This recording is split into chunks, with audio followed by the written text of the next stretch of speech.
नेपाली कांग्रेस पार्टीमा अहोरात्र खटेर काम गरिरहनु भएको 46 साल पछाडि कम्युनिस्टहरुको एकछत्र वर्चस्वलाई ब्रेक गरेर नेपाली कांग्रेस पार्टीलाई जिताउनको निम्ति सफल रहनु भएको उपस्थित सबै कांग्रेस जनहरुमा म हृदयको अन्तस्करणबाट यहाँहरुलाई नमन गर्न चाहन्छु। स्वीकार्नुस्। अब तपाईहरुलाई यहाँ भेट्न आएपछि कस्तो भने अझ पोजिटिभ एनर्जी बढ्छ क्या मेरो चाहिँ। माथि चाहिँ अब बोल्न त बोलिन्छ, बा गल्ती बोल्यो कि भन्ने लागिरहेको हुन्छ। विभिन्न क्रिया प्रतिक्रियाहरू आइरहेको हुन्छन्। अनि जब तपाईहरुसँग यो क्षेत्रमा भेटघाट हुन्छ अनि तपाईहरुले जब यो हामीले गरिरहेका कामहरुप्रति आफ्नो धारणाहरू जब राख्नुहुन्छ, त्यसपछि चाहिँ जसरी अलि दुःख पर्यो भने पाथिभरा गइन्छ, पशुपतिनाथ गइन्छ नि, त्यस्तै तपाईहरुको सामनेमा आइसके पछाडि चाहिँ एक खालको अझ धेरै एनर्जी ऊर्जा मैले चाहिँ ग्रहण गर्छु र म काठमाडौँ पुगेपछि फेरि मलाई अझ सशक्त ढंगले काम गर्नु पर्यो, यो त ठिकै गरिराखिएको रहेछ भन्ने मलाई लाग्छ। हामीले यहाँबाट चुनाव जितेर गइसके पछाडि देशका दूरदराजहरुमा हामी गयौं। हामी स्वास्थ्य शिविरहरू लिएर गयौं। धेरै मान्छेहरू हजारौंको संख्यामा, सयको होइन हजारौंको संख्यामा हामीले बिरामीहरूलाई फिल्डमा गएर उपचार गर्यौं। अनि त्यहाँ सम्भव नभएका मान्छेहरूलाई काठमाडौँ ल्याएर निशुल्क उपचार गरेर घरसम्म पुर्यायौं। केही मान्छेहरूको त स्थिति कस्तो छ भन्नुहुन्छ भने वास्तवमा यो नेपाल भित्रको नागरिक हो त, अथवा नेपाल भित्रको यो परिस्थिति साँच्चै हो त, यो नेपाल नै हो, अथवा हामीले सुनेको हिजोको सोमालिया अथवा अफ्रिकन कन्ट्रीहरू, धेरै गरिब अफ्रिकन कन्ट्रीहरू हो भने जस्तो छ। त्यो हुम्लाको सर्केगाड होइन, बाजुराको पिलीचौरहरू भन्ने ठाउँहरूमा हामी गएका थियौँ। त्यहाँ बसेर खानाको निम्ति पनि तपाईको झिँगाले यति डिस्टर्ब गर्छ कि तपाई झुल्टाङ्गेर खानुभयो भने झिँगा छिर्ने स्थिति छ। इमानदारीतापूर्वक भने मैले तपाईहरुलाई, हामी जाली भएको कोठामा पनि बस्यौं, कोसिस गर्यौं। हाम्रो चाहिँ यात्रामा कयौं साथीहरू डाक्टरहरू बिरामी पनि हुनुभयो। मैले यो तपाईहरुलाई किन सुनाइरहेको भने जब तपाईहरुले मत दिएर माथि पठाउनु भयो, मलाई अझ अलि बढी जिम्मेवारी फिल भयो। ओहो, यति धेरै मत प्राप्त गर्यौं। 26 वटा वार्डमा हरेक बाक्सा खोल्दाखेरि त्यो हरेक बाक्सामा त्यहाँ रुख मात्रै भेटिन्थ्यो। लगभग 23,000 मतको डिफरेन्स। यहाँ अहिले हेर्नुभयो भने धेरै सांसदहरू 20-22-23,000 भित्र चुनाव जितेर आउनु भएको छ। हाम्रो फरक मात्रै 23,000 छ। त्यति धेरै मतको फरकमा चाहिँ कांग्रेस पार्टीले यहाँबाट विजय हासिल गर्यो। र हामी गइसके पछाडि फेरि हामीले सोच्यौं अब यसो होइन, एकपल्ट यो देशका सबै कुना कन्दराहरूमा पुग्ने र हामीले सकेको सहयोग पनि गर्ने, साथीहरुसँग इन्टरेक्सन गर्ने, नेपाली जनताको स्थिति बुझ्ने भन्ने अभियान अन्तर्गत हामी गयौं। जब त्यहाँ पुग्यो अनि राज्यले त्यहाँ गरेको व्यवहार, अब यहाँ हामीले भन्दाखेरि तपाईहरुलाई बुझाउन अप्ठ्यारो गाह्रो छ, त्यति बुझाउन सकिदैन।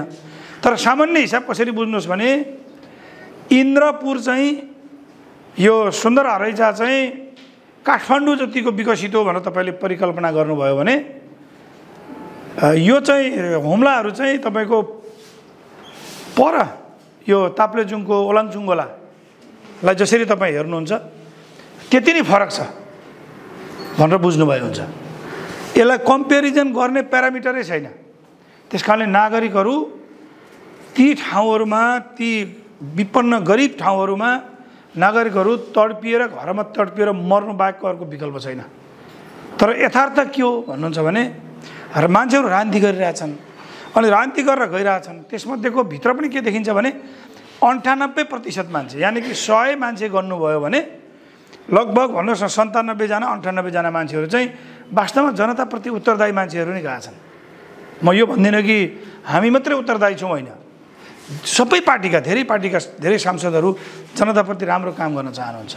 तर पोलिटिक्स चाहिँ कस्तो रहेछ भन्नुहुन्छ भने रान्ति चाहिँ केही मान्छेहरू, मुठीभर मान्छेहरूको चङ्गुलमा यो चाहिँ वर्षौंदेखि उनीहरूको वर्चस्वमा चाहिँ यो रान्ति चलिरहेछ। तपाईं याद गर्नुहोस् त, मेरो हजुरबाले सुनेको प्रधानमन्त्रीको नाम पनि त्यही छ, मेरो हजुरआमाले सुनेको नाम पनि त्यही छ, मेरो पिताजीले तिनै मान्छेहरूको प्रधानमन्त्रीको नाम एज अ प्राइम मिनिस्टरको नाम सुन्नुहुन्छ। र मलाई लाग्छ पिताजी, अब मेरो पिताजी अहिले 84 वर्षको हुनुभयो, अब अर्को 8-10 वर्ष बाँच्नु होला, अरु 8-10 वर्ष यिनै साथीहरू हुन्छन् त्यहाँ, उहाँहरू हुनुहुन्छ र यिनै मान्छेहरू त्यो चेयरमा घुम्दा घुम्दै मेरो पिताजी माथि पुग्नुहुन्छ। मैले तिनै नामहरू सुनेको छु, अर्को 10 वर्षमा मै बुढो भइसक्छु। मेरो छोराले तिनै मान्छेहरूको, मेरो छोरीहरूले तिनै मान्छेहरूको नाम सुनिरहेछ। अनि त्यस कारणले भयो के भन्नुहुन्छ भने राजनीतिमा गतिशीलता भएन। प्रजातन्त्र त आयो, लोकतन्त्र त आयो, तर लोकतन्त्र आए सँगसँगै विकृति पनि आयो। र त्यो केही विकृत मान्छेहरूको खराब कामको कारणले गर्दाखेरि अहिले देशका नागरिकहरूले दुःख पाए। हामीले यो अनुभव गऱ्यौँ। त्यस कारणले हामीले सडकमा, सदनमा, मिडियामा, हरेक ठाउँमा अब बोल्नुपर्छ भन्ने मलाई लाग्यो। मैले के सोचेँ भने तपाईँहरूलाई म इमान्दारितापूर्वक भन्छु, मैले के सोचेँ भने तपाईँले दिएको मत जनताको पक्षमा काम गर्नु भनेर दिएको हो। त्यस कारणले मैले सोचेँ अब म तल यहाँ हाम्रो चिसाङको डिलमा गिटी कुट्दै गरेको एउटा नागरिक आफ्नो मन र भगवान्लाई, उपरवालालाई सोध्छु, बाँकी कसैलाई सोध्दिनँ भनेर मैले अभियान सुरु गरेको हो। त्यो सुरु गर्ने क्रममा एउटा ऐतिहासिक एउटा घटनाक्रम यसपालि घटेको छ। यहाँहरूले कतिको ध्यान दिनुभएको छ, पछि भिडियो खोलेर हेर्नुभयो हुन्छ। हामीले सदनमा एउटा प्रस्ताव मैले चाहिँ दर्ता गराएँ। त्यसको एउटा प्रक्रिया हुन्छ सदनको, र कुनै पनि सांसदले एक्लै प्रस्ताव दर्ता गर्न पाउँदैन। सार्वजनिक महत्त्वको प्रस्ताव भन्ने हुन्छ एउटा शीर्षक।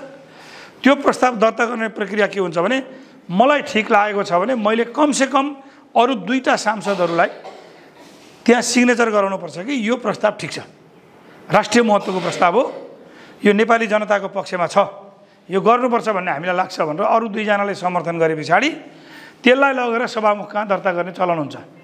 र सभामुखमा दर्ता गरिसके पछाडि फेरि सभामुखलाई अधिकार के हुन्छ भने साँच्चीकै यो विशेष महत्त्वको, सार्वजनिक महत्त्वको यो प्रस्ताव हो कि होइन भन्ने उहाँलाई अधिकार हुन्छ। अनि उहाँले फेरि त्यसलाई चाहिँ ल यो चाहिँ सार्वजनिक महत्त्वको प्रस्ताव हो भनेपछि अनि सदनमा छलफलका निम्ति प्रस्तुत गर्नुहुन्छ। र त्यति बेला अनिवार्य रूपमा सम्बन्धित विभागको मन्त्री आएर बस्नुपर्ने, सुन्नुपर्ने र जवाफ दिनुपर्ने हुन्छ।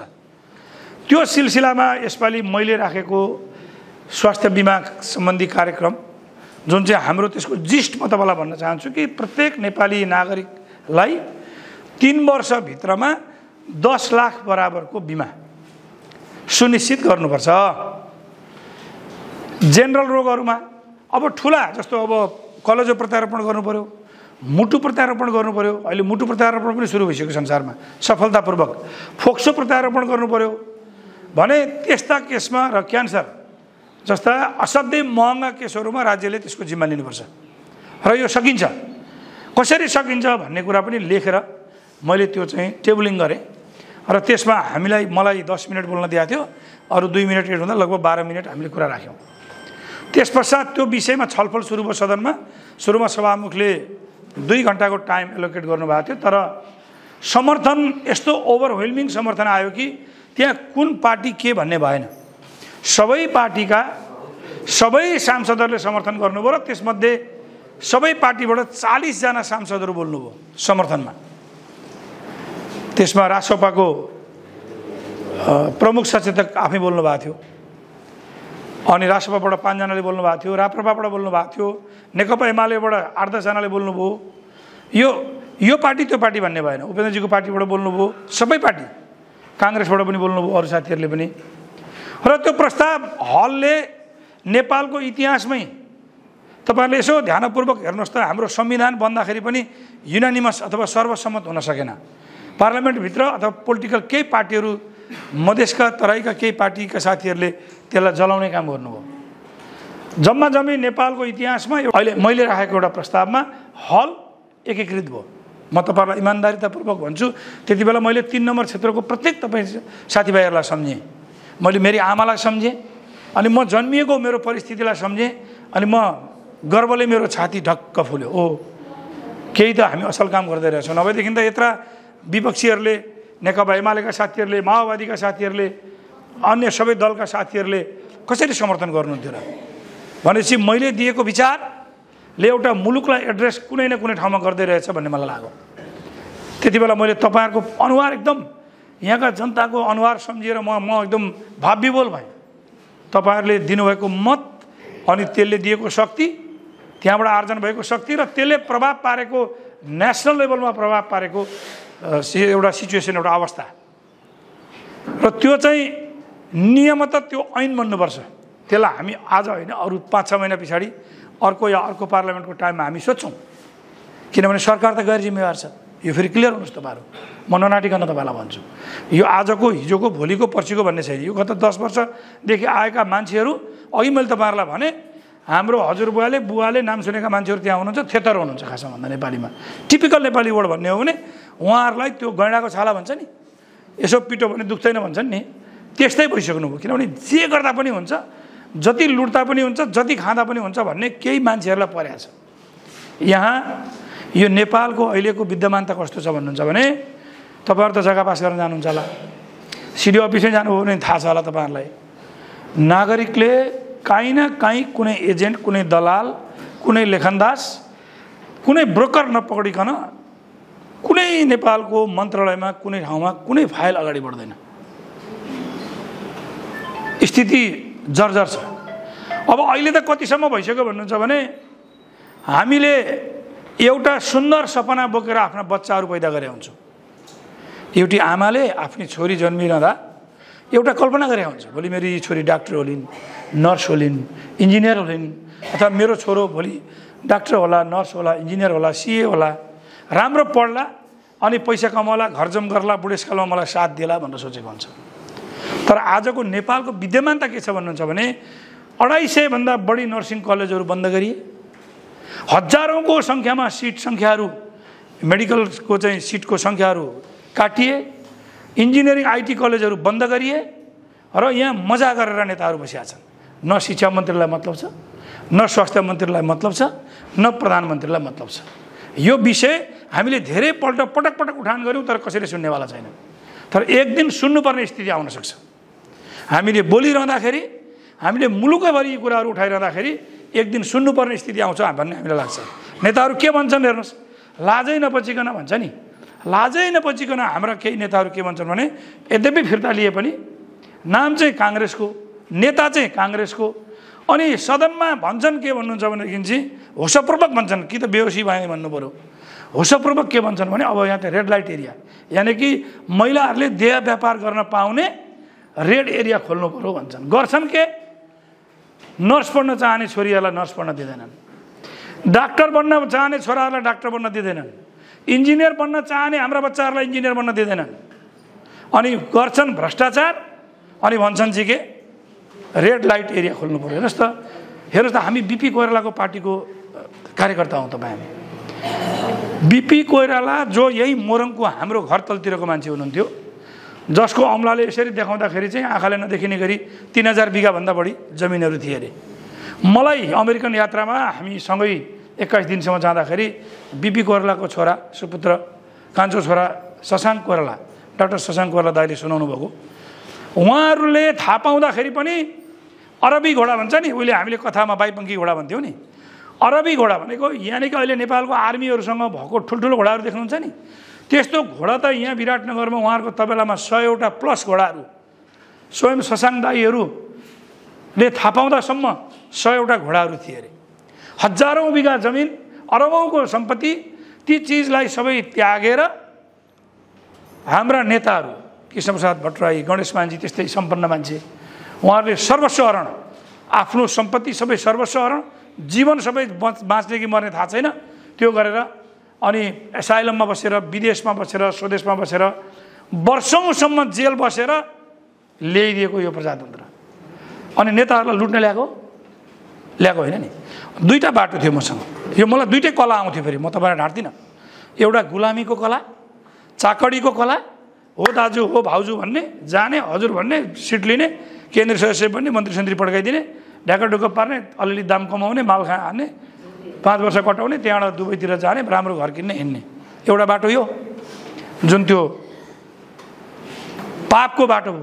एउटा धर्म र सत्यको बाटो थियो होइन। जति बस्छु, अर्कोपल्ट टिकट पाइएला नपाइएला मतलब भएन, जनताको पक्षमा पूर्ण रूपमा जिम्मेवारी वहन गर्छु र नेपाली जनताको पक्षमा काम गर्छु। मसँग यो दुईवटा बाटो मध्ये मैले दोस्रो बाटो अवलम्बन गरेँ।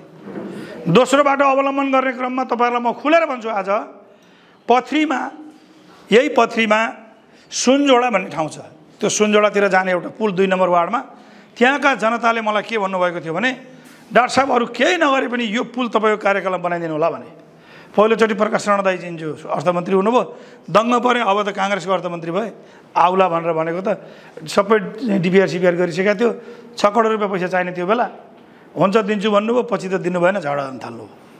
त्यसपछि झगडा यति ठुलो लेभलमा पुग्यो कि उहाँहरू सबै लागेर, यानि कि काङ्ग्रेस पार्टीको उपल्लो लेभलको नेताहरूले प्रचण्डजीलाई प्रेसर गरेर सुनिल शर्मालाई थुन्नुपर्छ भनेर थुन्नुभयो।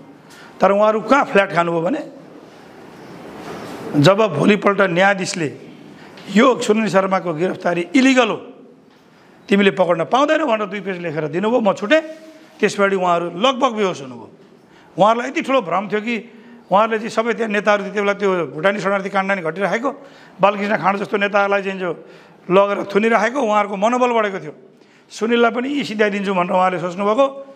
तपाईँहरूलाई म इमान्दारितापूर्वक भन्छु, मैले रातभरि प्रार्थना गरेँ भगवान्लाई, ईश्वरलाई प्रार्थना गरेँ, आमालाई सम्झेँ, तपाईँहरूलाई सम्झेँ। अनि मलाई एउटा भित्र सिक्स सेन्सले के भनिरहेको थियो भने मैले अपराध गरेको छैन, ईश्वर मेरो पछाडि हुनुहुन्छ भन्ने मलाई थियो। भोलिपल्ट एउटा मान्छे न्यायाधीश ईश्वर भएर आउनुभयो, छोडिदिनु भयो, खेला सकियो। त्यसपछि अझ मलाई मनोबल बढ्यो, अब अझ बोल्नुपर्छ सशक्त ढङ्गले। तपाईँहरूलाई इमानपूर्वक भन्छु, मैले अरू 10-20% त बोलेकै छैन, हामीलाई धेरै कुरा थाहा छ। तर कतिपय परिस्थिति यस्तो हुँदो रहेछ, हामीलाई थाहा भएको कुरा पनि अहिले बोल्नको निम्ति हामीले ब्रेक लगाइरहेको छौँ, किनभने यसले हाम्रै पार्टीलाई इफेक्ट गर्ने स्थिति छ। र परिवर्तन पहिला हामीले आफूबाट खोज्नु पर्यो। मैले आफूलाई पहिला नन करप्ट एउटा छविमा उभ्याउन सकिनँ। मैले आफू र आफ्नो परिवारभित्र करप्सन नगर्ने मेरो फ्यामिलीको रूपमा आफूलाई मैले विकास गर्न सकिनँ भने मैले वरिपरि मेरो समाज, मेरो छिमेकीबाट त्यो मैले आश गरेर त्यो प्राप्त गर्दिनँ। यो सेम कुरा हाम्रा नेताहरूलाई पनि लागू हुन्छ। र हाम्रो पार्टीभित्र विचारको शुद्धिकरण र चरित्रको शुद्धिकरण, आचरणको शुद्धिकरण र त्यो भ्रष्टाचार रहित मन जबसम्म हामीले नेताहरूमा विकास गर्न सक्दैनौँ, आइदर त्यो हामीले गाउँ गाउँबाट थ्रेट गरेर होस्, और हामीले त्यस्तो परिस्थिति क्रिएट गरेर होस्, या त्यस्ता टाइपका नेताहरूलाई देशैभरि काङ्ग्रेसका कार्यकर्ताहरूले चाहे त्यो महाधिवेशन होस् या अर्को चुनाव होस्, लखेटेर भोट नदिएर ब्यालेटबाट शान्तिपूर्ण तवरले चाहिँ उनीहरूलाई साइजमा राखेर होस्, हामीले ठिक नलगाउँदासम्म उहाँहरूको मनोबल यसरी नै उच्च हुनेवाला छ। अनि त्यसको अर्थ फेरि के त, काङ्ग्रेसमा मात्रै केही नेताहरू बेठिक, अरू चाहिँ ठिक होइन। प्राय ठुला पार्टीहरूमा माथि समस्या छ, सिन्डिकेट छ, समस्या छ, र उनीहरूले चाहिँ जो पार्टी सत्ता क्याप्चर गरेका छन्, पार्टी सत्ता पछाडि तपाईँको चाहिँ के छ, राज्य सत्ता क्याप्चर गरेका छन्। र तपाईँहरू यसो कल्पना गर्नुहोस् त, एकदम इमान्दारितापूर्वक बोलौँ त, गिर्जाको पालामा 2टै गुट थियो नि त पार्टीमा, 2-3वटा गुट थिए साना साना, तर 2टा मेजर गुटहरू थिए। एउटा शेरवार दाइले लिड गर्नुहुन्थ्यो, एउटा सानुवाले गिर्जाले लिड गर्नुहुन्थ्यो। तपाईँहरू यसो हेर्नुहोस् त, त्यति बेला पनि भागभण्डा दिइवरी एकदम मारामार भएर 40% 60% दिएर तपाईँको चाहिँ पार्टी मिलाएको होइन र, पावर सेयरिङ गरे होइन र, हो नि। तर आज प्रदेश 1 को सरकार बनिरहँदाखेरि यहाँ जसको 3 पुस्ताले दुःख पायो, जो एसाइलममा बस्यो, जसले बिपी कोइरालाकी आमाले, तपाईँलाई म स्मरण गराउन चाहन्छु, बिपी कोइरालाकी आमाले आफ्नो छोरो हरिहर प्रसाद कोइराला चाहिँ 14 वर्षको उमेरमा चाहिँ यहीँ पारिपट्टि बिहारमा खस्दाखेरि, एक्सपायर हुँदाखेरि, डेथ हुँदाखेरि, मृत्यु हुँदाखेरि कात्रो किन्ने पैसा नभएर आफूले लगाएको साडी च्यातेर त्यो साडीले कात्रो बनाएर बच्चा लगेर जलाएको, त्यसरी लडेको। त्यसरी लडेको एउटा कोइरालाहरू भनेको एउटा प्रतिनिधिमूलक पात्र मात्रै हो। हामीले त्यसलाई परिवारको रूपमा हेर्नु हुँदैन, इन्स्टिट्युटको रूपमा हेर्नुपर्छ। अनि उहाँहरूले लिड गरेको मान्छेहरूको पछाडि टोटल एभरेज निकाल्नुहुन्छ भने हाम्रो 50% भन्दा माथि थियो। अधिवेशनमा धाँधली नगरेको भए, प्रहरी प्रयोग नगरेको भए, हामी जस्ता मान्छेहरूलाई 100 जना प्रहरी प्रयोग गरेर चाहिँ चुनाव नगराएको भए, फ्री एन्ड फेयर इलेक्सन 13औं अधिवेशन भएको भए शेखर कोइरालाले 500 देखि 700 मतले जित्नुहुन्थ्यो। हाम्रो टिमले नै क्लिन स्विप गरिदिन्थ्यो। तर हामी जो काम गर्ने मान्छेहरू थियो, उनीहरूलाई चाहिँ इन्टेलिजेन्स प्रयोग गरेको छ, पुलिस प्रयोग गरेको छ, यो गरेको छ, त्यो गरेको छ, प्रोक्सी, म नाम भन्दिनँ, हाम्रै क्षेत्रबाट यहाँ महाधिवेशन हार्नुभएको 2 जना साथीहरू तपाईँको चाहिँ उहाँ जाँदाखेरि त महाधिवेशन चाहिँ हलभित्र छिरिनु भएको छ, सांस्कृतिक के टोलीबाट चाहिँ उहाँ माथिबाट चाहिँ इस्यु गराइदिएको छ। यस्ता त 700 भन्दा बढी फेक महाधिवेशन प्रतिनिधिहरूलाई लगेर चुनाव जित्ने र जिताउने काम गरियो र काङ्ग्रेसको काङ्ग्रेस सत्ता क्याप्चर गरियो। त्यसले गर्दा राज्य सत्ता क्याप्चर भयो। परिणाम के भयो? आज हेर्नुहोस् त, भुटानी शरणार्थी काण्ड, सुन काण्ड सुन्दै हुनुहुन्छ नि तपाईँहरू? काण्डै काण्ड, कतिवटा काण्ड यहाँ अहिले 100वटा काण्ड हुन्छ हेर्नुहोस्। अनि यी काण्डहरू घट्छन्, अनुसन्धान हुँदैन। यसो कल्पना गर्नुहोस् त, अहिले केही तपाईँले गर्नु परेन, भर राति गरेर यसो छाती मात्र सोच्नुहोस् त। हाम्रा पुर्खाहरूले लडेको, हाम्रा अग्रजहरू, तपाईँहरू स्वयं लड्नु भएको कसैलाई पैसा कमाइदिन हो, कसैलाई धनी बनाइदिन हो, कसैलाई उत्तराञ्चलमा अथवा आसाममा अथवा जापानमा, बेलायतमा, युरोपमा, अमेरिकामा लगेर होटल खोलाइदिनको निम्ति नेपाली जनताले तिरेको कर, ट्याक्सबाट गएको पैसा, भकारीमा राखेको पैसा चाहिँ लुटपाट गरेर लगेर चाहिँ विश्व बजारमा चाहिँ होटल 5 तारे होटल खोलाइदिनको निम्ति हाम्रा पुर्खाहरू अथवा तपाईँहरू हामीहरू लडेको हो। एउटा इतिहास छ। 4 जना हाम्रो शहीदहरूमध्ये 1 जना शहीदले त आफ्नो 4 दिनको बच्चा, श्रीमती गर्भवती भएको 4 दिनको दिन उहाँलाई झुन्ड्याएर मारिएको छ। त्यस्तो दर्दनाक इतिहासबाट पैदा भएको प्रजातन्त्र, त्यस्तो डेमोक्रेसी अनि त्यस्ता हाम्रा हुनुहार नेताहरू जो प्रधानमन्त्री भएर छिर्दाखेरि सुराई मात्रै लिएर गएको, छाता सुराई र बाक्सा लिएर गएको मान्छे, छाता सुराई र बाक्सा लिएर गएको इतिहास। अर्को हाम्रो सुशील दाई, जसको आफ्नो एकाउन्टै थिएन, जम्मा 2-3वटा मोबाइल रहेछन्, वरिपरिकाले अलिअलि लुट्यो होला, त्यो पनि म होइन भन्दिनँ हो कि। तर as a Sushil Koirala, as a Krishnaprasad Bhattarai, as a Ganesh Manji, as a BP Koirala, हामीले होइन, हामी विपक्षीहरूलाई सोध्न चाहन्छौँ, कसैसँग दम छ कि उहाँले घुस्कानु भयो भनेर भन्ने हो? त्यो गर्विलो इतिहास बोकेर आएको हाम्रो पार्टी आज हामी लाजले यसो गर्नुपर्छ। हामीसँग आजको नेतृत्वप्रति, केही मान्छेहरूप्रति, सबैसँग भन्दिनँ म, अहिले पनि गर्व गर्न लायक मान्छेहरू छन् त्यहाँ, तर केही पात्रहरूप्रति आज काङ्ग्रेसका क्रियाशील कार्यकर्ताहरू, पूर्व मेचीदेखि महाकालीसम्मका कार्यकर्ताहरूले गर्वपूर्वक होइन हाम्रो नेताहरू क्लिन हुनुहुन्छ भन्ने हैसियत उहाँले दिनुभएन, त्यो गुमाउनु भयो। परिणामस्वरूप के भयो? परिणामस्वरूप खिचातानी भयो, यो भयो, त्यो भयो, भातृ सङ्गठनहरूमा चुनाव हुँदैन, त्यहाँ हुँदैन, अनि हुँदै के हुन आँटो? अघि उहाँहरूले भने जस्तै देश रीति नाटो त म भन्दिनँ, म त आशावादी मान्छे हो, यो मुलुक बनाउनुपर्छ भन्ने हामीलाई लागेको छ। तर देशमा नागरिकले दुःख पाए, यो पाए के हो? आज मान्छे फ्रस्ट्रेटेड छ, राजनीतिप्रति अझ वितृष्णा छ। भनेदेखि यो सिचुएसनलाई उल्टाउनको निम्ति सबभन्दा ठुलो शक्ति र सबभन्दा ठुलो हतियार भनेको अरू कोही होइन, हामी आफू हो। आज महिला सङ्घका साथीहरू आज चाहिँ अध्यक्ष हुनुभएको छ, क्रियाशील हुनुभएको छ। 12 नम्बर वार्डमा मलाई विश्वास छ अब 100 दिनभित्रमा एउटा नयाँ कार्यक्रम हुन्छ। तपाईँहरूले अरू 500 महिला साथीहरूलाई चाहिँ नयाँ साथीहरूलाई एकीकृत गर्नुहुन्छ। हामी 12 नम्बरबाट चेन्ज सुरु गर्छौँ, 3 नम्बर क्षेत्रबाट गर्छौँ। यसको प्रभाव मोरङभरि हुन्छ, मोरङको प्रभाव प्रदेश 1 भरि हुन्छ, प्रदेश 1 को प्रभाव देशैभरि हुन्छ, अनि बिस्तारो काङ्ग्रेस परिवर्तन हुन्छ। नयाँ साथीहरूले यो पार्टीलाई लिड गर्नुहुन्छ। असल र राम्रा मान्छेहरूलाई कार्यकर्ताहरूले मुलुकभरिबाट छान्न थाल्छन्। त्यस पछाडि एउटा केही कोर्स लिएला, तर मुलुक बन्नेतिर जान्छ, सधैँ यसरी बस्दैन। अब आर्थिक विकासको कुरामा हामीले हिट गर्नुपर्छ। अब सधैँ झगडा गरेर सदनमा पनि तपाईँ हेर्नुहोस् न, यसलाई खस्याछ, यसलाई गरेछ, यसलाई गरेछ। आर्थिक पाटो अथवा मुलुकलाई समृद्ध कसरी बनाउने, आजको 10 वर्षभित्रमा यो मुलुकलाई संसारका 10 टप 10 हाइएस्ट इकोनोमी मध्ये कसरी लाने भन्ने बारेमा हाम्रो सदनमा आजसम्म डिस्कसै भएको छैन। हाम्रा नेताहरू त्यो सोच्न तयार छैनन्। त्यो मानसिकतामा अहिले हाम्रो होल पोलिटिकल लिडरसिप पुगेको छैन, तर एक दिन पुग्छ। र हाम्रो अझ इकोनोमी धेरै सानो इकोनोमी छ, र त्यो हाम्रो सानो इकोनोमीभित्र 2टा संसारका ठुला देशहरू छन्। अलिकति कोट्याउँदाखेरि यसो आउँदाखेरि हाम्रो सबै पुग्छ।